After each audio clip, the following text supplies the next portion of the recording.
Salut à tous. Alors, j'ai basculé sur un nouvel actif, Airbus. Pourquoi je suis parti sur Airbus? En fait, dans le classement du CAC 40, vous saviez que Air Liquide, je l'ai pris parce que c'était le premier du classement. Airbus, c'est le deuxième. Voilà, je bascule sur celui-ci. Je suis parti sur ça pour différentes raisons, mais globalement, c'est parce que j'étais à peu près dans le même délai sur Air Liquide. J'ai tracé loin, mais là, c'était intéressant ici, donc je me suis arrêté là-dessus. Après, s'il va falloir que je continue sur ce genre de figure, j'irai peut-être, je sais pas. En tout cas, c'est là, ça me semblait intéressant. On va dire, je vais rien faire de neuf, je pense. Ça sera plutôt revenir un petit peu sur tout ce que j'ai dit avant. Je vais essayer de condenser un petit peu tout ce qui a été dit. Concrètement, ici, je sais pas comment je peux dire ça en français, mais c'est du bordel. C'est ce que je vous ai dit. Si vous vous sentez, donc ça, c'est les vagues du Senkuspan, hein, faites sur conversion. Si vous vous sentez de trader ça, bah allez-y en fait, hein. Moi, j'ai pas à vous dire si c'est bien ou mal. Si je suis juste les séquences, j'ai P, N, Y, Y, Y, Y, S, N. Voilà, c'est pas. Mais on peut tout faire à la rigueur, hein. Donc, je laisse ça de côté parce que pour le moment, je dis que j'essaie de rester le plus simple possible. Et donc, si on reste simple, et ben ensuite on a ça là. Et là, on le voit avec là, on regarde juste Senkuspan, hein, voilà. Et là, on voit un Senkuspan. Alors, bien sûr, on le voit pas tout de suite, mais en tout cas là, ici, sur celle-là, on le voit, hein. Il y a tout qui est, il y a tout qui est ouvert ici. Donc celui-là, c'était un trade raisonnable, je pense. Et celui-ci, bon, ce serait fait probablement piégé. Donc je parlerai peut-être de celui-là. Mais c'est comme je vous ai dit, tant que vous n'arrivez pas à détecter un sommet d'une manière ou d'une autre, vous serez toujours piégé, que ça soit sur la troisième, cinquième, septième, neuvième vague. Il y a un moment où on va se faire piéger si on reste sur des règles, on va dire, trop simples, puisque c'est des règles d'entrée, mais il y a pas de règle de sortie pour le moment. Voilà, c'est un peu logique. Et je me suis arrêté là. Alors, on va dire que ici on a vraiment, enfin, on va dire, ici, on a une phase tendancielle. Donc ici, c'était des achats raisonnés et là, c'est inversion du Kinkoyo, je pense que vous comprenez. Ici, si elle est orange, c'est qu'on n'a pas eu de direction de Kijun. Donc là, on pouvait y aller. Je dis même que peut-être on peut y aller, quand je dis que c'est un moment d'achat, ça ne veut pas dire qu'ensuite vous pouvez pas y aller à l'intérieur de la vague, hein. Une fois que vous êtes dans la phase, vous êtes dans la phase, même ici, hein. Je dirais, ce que je veux dire, c'est que le point de départ, si on trace sur vague de conversion, il est à un certain endroit. Ensuite, si vous voulez venir en renfort ou charger en plusieurs fois vos trades, chacun après fait ce qu'il veut, hein. Voilà, au moins on sait qu'on est dans la phase, hein. Et quand on sait qu'on est dans cette phase-là, on va dire à partir de d'ici, ici, ici, et ben on sait en fait qu'avec le peu d'informations maintenant qu'on a pour les sommets, c'est qu'on risque de se faire piéger sur la dernière vague. Voilà un petit peu l'idée. Et je le sais, et j'insiste là-dessus parce que je pourrais faire semblant en disant non, non, j'ai pas vu, et je pourrais déplacer le graphique comme ça en disant regardez comme c'est formidable. Je le fais consciemment, hein, je le fais exprès parce qu'il faut qu'il y ait une gêne en fait. Il faut qu'il y ait une gêne quand vous êtes sur les marchés pour qu'on cherche ensuite des solutions pour contrer cette gêne. Et là, par exemple, ici, on est dans une cave, ici, et il y a une gêne. Pourquoi? Parce qu'on est dans un cas qui est quand même assez différent de cas théoriques qu'on dessinait sur papier. Là, c'est les vagues noires, c'est les vagues de conversion du Senkuspan, et les vagues orange et bleues, c'est les vagues de Kijun. Si ici on estime que c'est le creux et que là on en a un deuxième, même là ici, c'est un peu le bordel, on va dire, hein. Et donc, si ça vous gêne et que vous saviez pas comment le trader, c'est ce que je vous ai dit. Attendez des confirmations et screenshot et on met ça de côté et on va voir ce qu'on peut faire avec. Donc, je le fais exprès, hein. Sincèrement, je le fais exprès parce que sinon, je pourrais prendre. Si je dis que je m'impose Airbus, je pourrais aller chercher. Des formations de marché un peu plus simples. Donc, il m'offre ça, bah, je prends ce qu'il y a à prendre parce que de toute façon, quand on va trader live, c'est un petit peu on va prendre ce que le marché nous donne en sachant qu'on n'est pas obligé de trader, mais par contre, on va observer des choses et des fois, ça va pas être forcément limpide, on va dire, hein. Donc, mais il n'y a pas de problème. Donc là maintenant, ce que je vais faire, c'est que j'ai le Senkuspan qui est affiché sans le décalage. Je vais annuler le décalage et je vais vous montrer ce que c'est que ces lignes-là. Une, deux, trois, quatre, il y en a cinq en tout. Et ben tout simplement, ce que c'est que si j'ai estimé qu'ici c'était un creux, comment je pouvais estimer qu'ici c'était un creux? Alors je vais pas j'ai essayé d'aller vite, hein. Première chose, avec l'indice, votre indice, donc en l'occurrence le CAC 40, parce que Airbus, Air Liquide sont intégrés dans le CAC 40, c'est des choses à observer. Si vous avez un creux qui est marqué sur le CAC 40 qui commence à se convertir, il est possible qu'il y ait des actions, enfin il est possible, c'est sûr qu'il y a des actions avant le creux du CAC 40 qui ont déjà converti parce que c'est elles qui le poussent, mais ensuite il y en a d'autres qui vont peut-être pousser derrière. C'est un peu la logique, hein, parce que s'il y a des investisseurs, c'est une image un indice, hein, c'est une image, on va dire, d'un pool d'actions. Donc, quand vous avez un creux de marché sur un indice, c'est normalement vous devriez connaître, par exemple sur le CAC 40, je dis le SP 500, c'est autre chose parce qu'il y en a 500 dedans, hein, mais le CAC 40, vous devriez normalement au bout d'un moment connaître un petit peu tous vos actifs. Et donc quand vous avez un creux de marché sur le CAC 40, et ben il y en a certaines qui ont déjà marqué leur creux et d'autres qui vont le marquer. Et si d'autres vont le marquer, c'est peut-être un endroit assez sympa pour rentrer parce qu'on a déjà pas mal de validations au moins sur le sentiment de marché. Et deuxième chose, ici, j'aurais dû avant de le mettre, 2 tiers. Moi, je le vois en fait, hein. Ici, 2 tiers de ça, tout simplement. Et je vous ai jamais dit, vous voyez là, vague, on revient après simplification des vagues comme j'avais mis dans d'autres vidéos. Ici, on a une N baissière, donc je peux la simplifier comme ça. Donc là, ça va simplifier une N. Et donc tout ça, ça peut se simplifier en un seul mouvement comme ça, hein. Et donc celui-là, je vais le laisser en orange parce qu'il me servira probablement pour la suite. Mais si je considère que ça, c'est une AB et ensuite j'ai une BC qui retrace à 2 tiers, c'est bien de les laisser en fait, hein, parce qu'elles vont certainement nous servir sur des projections passives. Et quand moi je dis projection passive, j'ai peut-être pas encore abordé ça, mais quand je parle de projection passive, c'est que si on traite ce creux en disant qu'on va trader dans le sens de la tendance, donc dans la grande CD, pourquoi la grande CD? Bah parce que j'ai défini que peut-être que ça c'était ABC, mais je peux me tromper, hein. Mais là, je me tromperai pas puisque je le vois, hein. Mais en trading live, ça va être autre chose, hein. Et donc, en tout cas, on fait un pronostic en ABC, on attend des validations. Et si ça, c'est des ABC, bien sûr qu'on va projeter cette grande ABC, hein. Cette grande, je dis grande, vous voyez ce que je veux dire, grande, hein. Voilà, c'est celle-là qui nous a permis de détecter ici qu'on avait un creux, mais pas seulement elle, l'indice, peut-être la temporalité, peut-être, voilà. Donc pour l'instant, on se pose pas de questions parce que je suis pas encore entré dans ces détails, mais on va dire qu'on a détecté un creux ici. Et donc maintenant, avec l'annulation du décalage du Senkuspan, pourquoi j'ai tracé ces barres verticales là que vous voyez là-haut? 1, 2, 3, 4. Donc elles sont soit vertes, soit rouges. Verte, c'est quand j'ai validé une conversion, une amélioration du Senkuspan, si on peut parler comme ça. Et rouge, une inversion du Senkuspan. Amélioration du Senkuspan, inversion du Senkuspan, amélioration du Senkuspan. Et on voit qu'il a fait, voilà, il n'est pas parti en ligne droite, hein, je vous ai dit, il va pas tout le temps partir en ligne droite.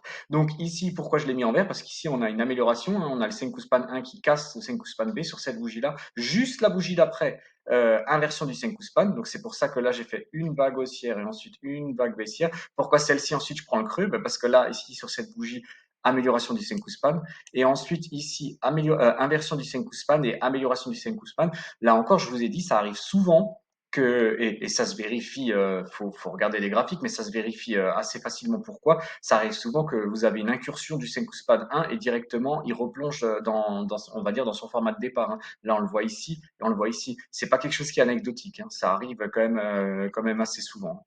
Et donc ça c'est pour le Senkuspan. Donc on va le laisser maintenant parce que je vais enlever les lignes du Senkuspan. Donc voilà. Et je vais mettre Kijun et Tenkan. Je vais enlever ça. Voilà. Il est où mon d'accord? Bon, j'ai pas besoin de mon d'accord. Voilà. Et donc, maintenant, on va juste observer, on va dire que on avait détecté peut-être un creux ici. Et là, vous savez, à partir du moment où on a eu les validations du Senkuspan et dans tous les sens. Donc ici, on a eu une toute petite amélioration ici du Kinkoyo. Je pourrais zoomer, mais voilà, on en a une. Donc c'est 7 vagues de conversion. Vague d'inversion ensuite directement derrière, vague d'amélioration directement derrière, mais qui joue à plein, hein.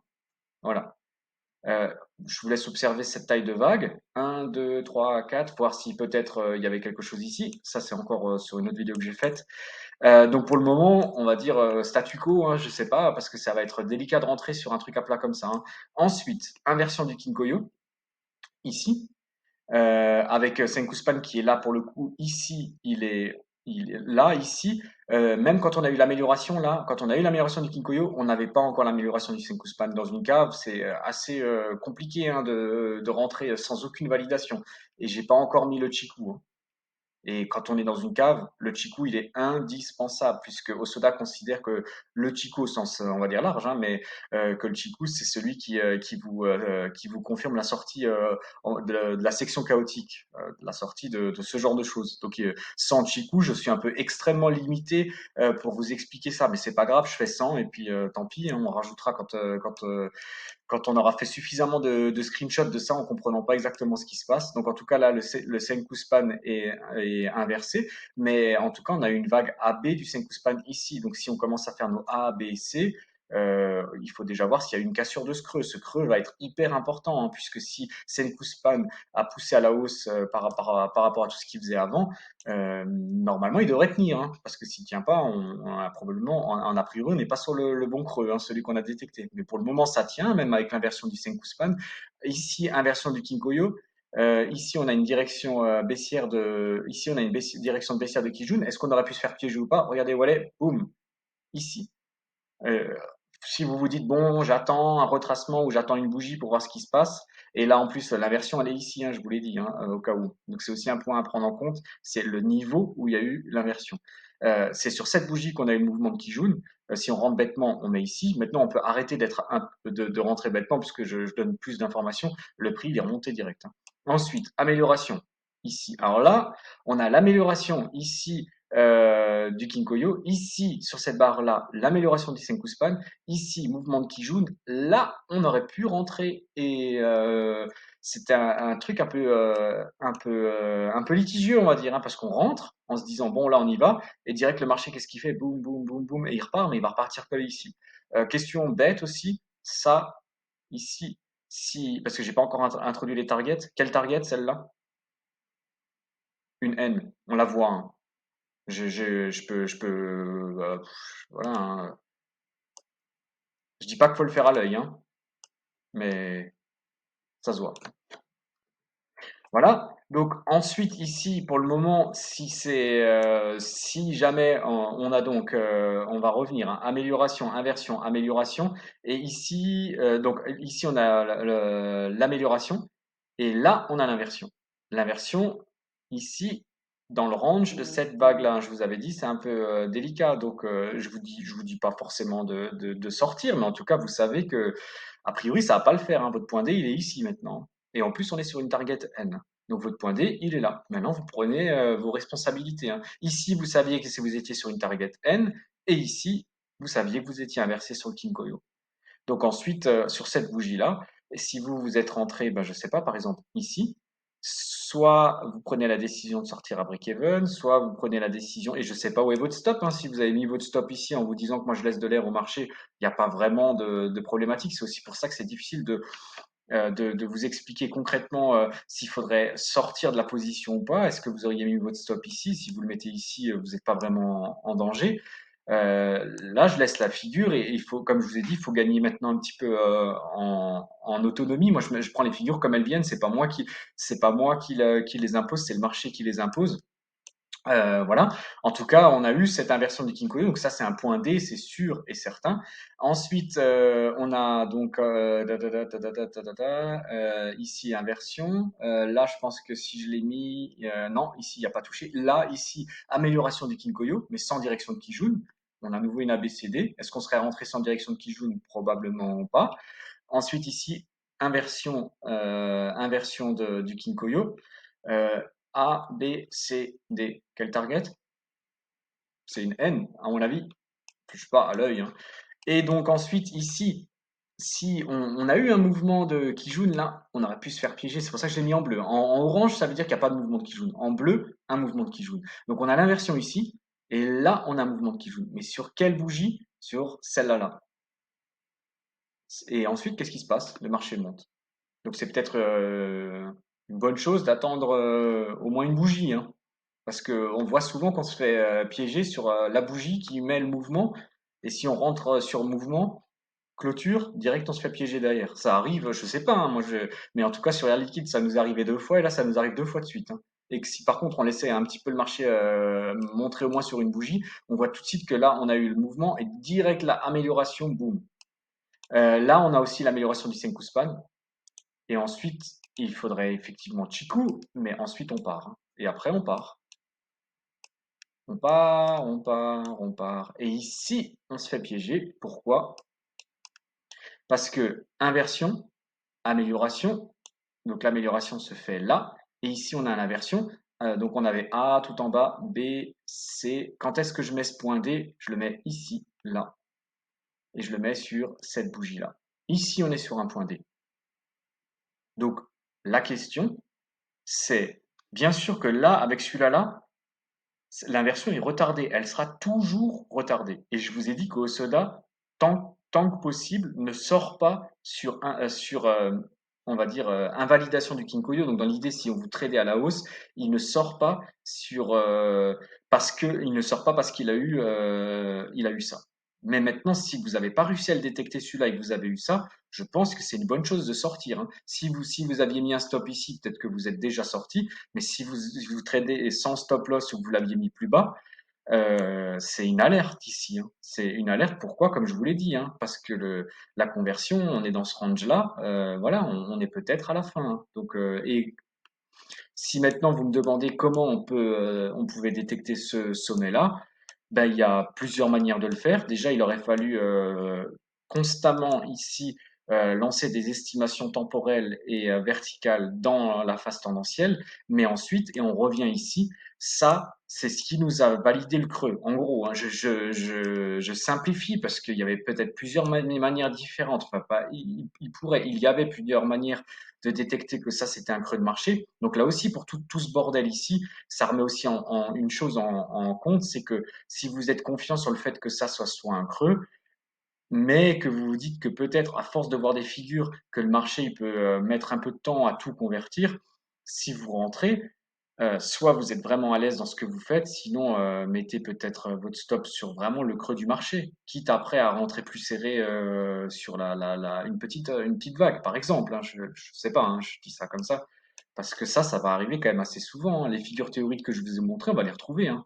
Mais on va les retrouver quand tout est simplifié. Mais quand on a du blanc à droite, c'est une autre histoire, hein. Et donc ici, en tout cas, on avait A, B, C, D. Pardon, A, B, C. On va dire que c'était peut-être cette vague ABC qui nous aurait permis de détecter ça. Qu'ensuite, ici, on va se dire qu'avec plus d'éléments, on aurait pu sortir on va dire, de ce bordel quand tout s'améliore. On aurait pu rentrer quelque part ici, réentrer ici. Et est-ce que ici, même si on réentre ici, est-ce que ici, on aurait pu éviter de se faire piéger? Eh ben, on va voir. Maintenant, je vous pose la question. A, B, C, quel target? Encore une N. Voilà. Hop, bon, je la mets, on y est. Donc voilà. Et si maintenant il y a de plus en plus de commentaires sans me demander comment on intègre le temps, mais il y a un truc déjà tout simple, hein, c'est que moi je remets pas en question la théorie de Tetsei, hein. Si Tetsei dit qu'on projette AB et on le met sur CD, j'ai jamais dit que c'était faux de le faire, hein. De toute façon, c'est pas faux de le faire. Mais si je prends ça et je le projette, voilà. Donc, je pense qu'avec quelques petites techniques, on aurait pu avoir suffisamment on va dire, de confirmation qu'ici on était sur un sommet. Donc, est-ce qu'on serait rentré ici? Ça, c'est encore une autre question parce qu'après, ça sera encore un point important, c'est de savoir si on réentre encore ou pas. Mais même si on était rentré, alors on se dit que si on marque un sommet, on sort. Et donc le sommet, on n'attend pas ici hein, de valider un sommet. Je vous ai expliqué, par exemple, chacun valide un sommet comme il l'entend, hein. Mais moi, personnellement, si ici j'ai cette bougie-là et ça là, ça me valide un sommet, c'est à ce moment-là, je dis pas à ce moment-là pile sur cette bougie, mais là maintenant mon sommet il est noté, hein. Il est noté et j'ai peut-être pas besoin d'attendre l'inversion du Kinkoyo pour valider directement le point D, hein. Sortir en amont, c'est pas grave, hein. Rentrer trop tôt, c'est souvent des punitions. Sortir avant, et donc en l'occurrence, ne pas attendre de validation baissière, c'est pas grave. Voilà. Il n'y aura pas d'anxiété, il y aura que de la frustration. Par contre, si ici vous rentrez et que vous savez pas exactement comment et où rentrer, là, il va y avoir de l'anxiété, hein, parce que ça bouge dans tous les sens, hein. Donc, je laisse celui-ci volontairement comme ça. Donc, on va partir d'un constat très simple, c'est qu'on avait détecté qu'ici, on serait peut-être sur un creux. Et là, maintenant, on a un format de marché qui est quand même beaucoup plus complexe que ce qu'on voit en théorie. Donc, maintenant, peut-être prendre ça en photo et de se dire comment on aurait pu soit le simplifier, soit peut-être, enfin, après, je vous donnerai d'autres pistes, mais moi, je prends les marchés comme ils viennent, hein. Mais on aurait pu trader ça. Enfin, ça, pas forcément ici. Et quand on parle de direction de Kijun, là, je vous ai montré, hein. Et après, je termine là-dessus. Si elle est en orange, ça veut dire qu'il n'y a pas de direction de Kijun. Pas de direction de Kijun. Pas de direction de Kijun. Direction baissière de Kijun. Direction haussière de Kijun. Direction baissière de Kijun. Pas de direction de Kijun. Direction baissière de Kijun. Donc, on a baissier, baissier, baissier, haussier. Ça en fait quoi? Ça fait 3 de baisse et un de hausse. Donc, c'est qui? C'est les baissiers qui gagnent. Mais regardez quand même, hein, si on part depuis là, le creux, donc on a Kijun qui descend, forcément. Bien sûr, il va faire, il y a du bordel, parce que pour l'instant, je l'appelle comme ça, hein. S'il y a du bordel, forcément que Kijun, il va mettre enfin, Kijun et Tenkan, hein, et même là, le Senkuspan, ils vont mettre des directions différentes, mais globalement, sincèrement, globalement, si maintenant, ici, vous avez des validations, revenez en arrière depuis votre creux et regardez Kijun. Si on dit que là, il a marqué son point bas, comme une vague en fait, hein. Bien sûr qu'il va faire peut-être des allers-retours, des fois il monte direct, hein. Mais si on part d'ici, on va dire que ça c'est le point bas de Kijun. Il fait des allers-retours, ok. Mais globalement, quand on est ici sur l'amélioration, Kijun il était haussier ou il était baissier? Voilà. Donc c'est aussi un point à prendre en compte quand vous avez une suite de conversions comme ça. Attendez peut-être, attendez, parce que si vous comprenez pas, comme je vous dis toujours, si on comprend pas, on traite pas. Donc si ça c'est trop compliqué, on attend, et ça fait beaucoup de bougies, donc il y a beaucoup de choses à faire sur d'autres marchés, hein. Il faut s'imaginer qu'une bougie, une journée, hein. Donc on prend son temps, comme je dis toujours, on n'est pas à une bougie près quand on va trader, quand on cherche à trader ça là, on n'est pas à une bougie près, hein, parce que c'est ce qu'on cherche à trader. Je dis pas qu'on les aura tout le temps, hein. Donc voilà, allez à plus, ciao.